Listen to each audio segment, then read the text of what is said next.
Don't quit before the harvest. The leadership power of perseverance. There's a moment every high performer hits, a point where the work no longer feels worth it. You've been planting seeds. In your relationships, in your team, in your business. You've sacrificed sleep, poured out energy, led with integrity, and showed up consistently.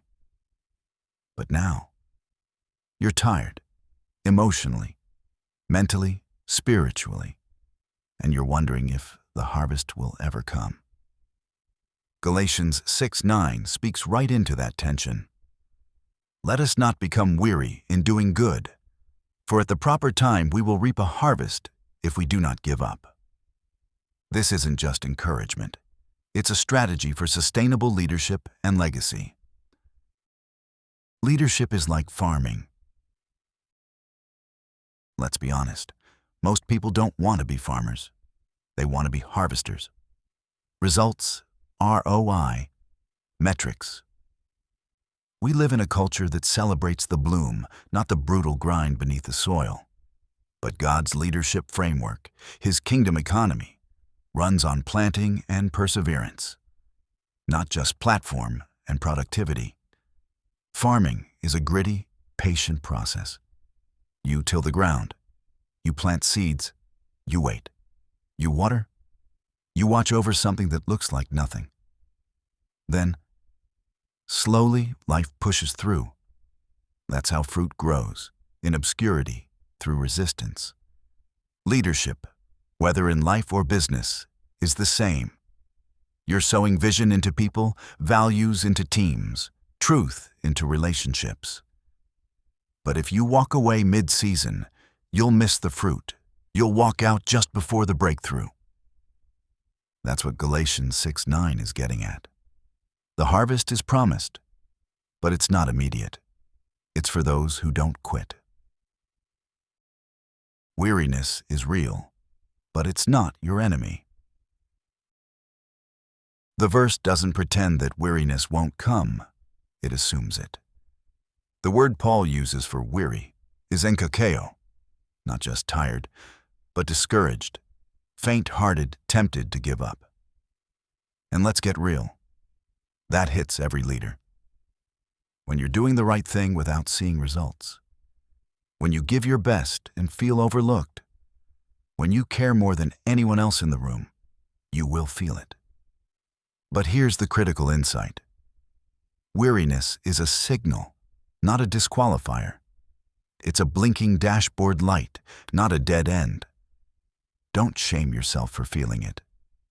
Just don't let it decide your next move. Professionally, this might look like the entrepreneur still showing up even when sales are flat, or the team leader fighting for culture while everyone else coasts. Personally, it's the parent, the spouse, the friend, who keeps loving faithfully without applause. Tiredness doesn't mean you're failing. It means you're investing. You're not planting for a season. You're cultivating a legacy. Think about this. When a farmer plants a vineyard, he's not just thinking about this year's wine. He's thinking generationally. He's building something that will outlive him. Leaders do the same.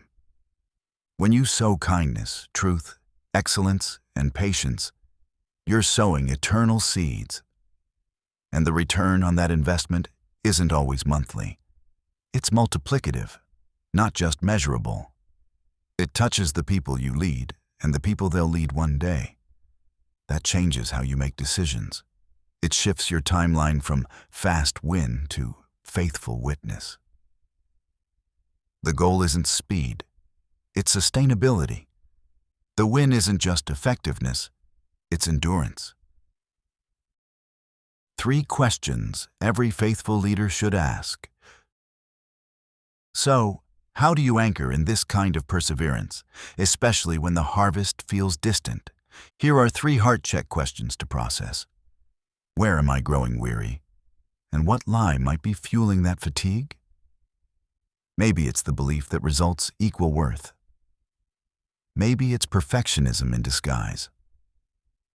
What seed am I sowing today that feels small, but could produce exponential fruit later? A conversation, an act of generosity, a choice to forgive, a decision to stay. Who am I becoming in this waiting season? Because God is often more interested in your roots than your resume. Don't just lead for outcomes. Lead for formation. Trust the timing. Obey the season. Stay in the field. Galatians 6:9 doesn't promise immediate return. It promises a harvest in due time. That phrase, due time, is key.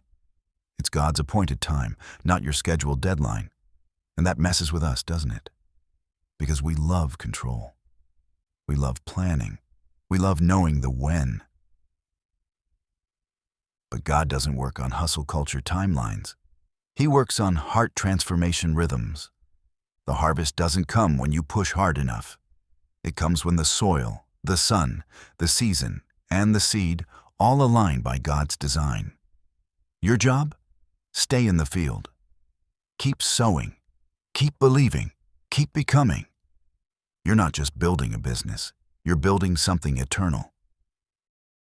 Finish strong, because your work matters more than you think. Let's land this. Whether you're a CEO, a content creator, a pastor, a parent, or someone quietly showing up in ways the world doesn't notice, your faithfulness matters. What you're doing matters.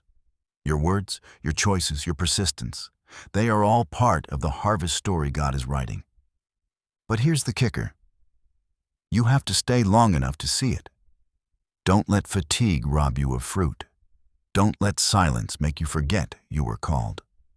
Don't let delay convince you there's no destiny. Because the greatest leaders, the most impactful lives, are not the loudest or fastest. They're the most faithful. What will you do today that your future self will thank you for? Look at your life, your work, and your leadership. What seed do you need to sow today? What person do you need to invest in again? What voice do you need to listen to? Maybe God's over your own. And more importantly, what weary place do you need to surrender so God can renew your strength? Make a decision today not to quit.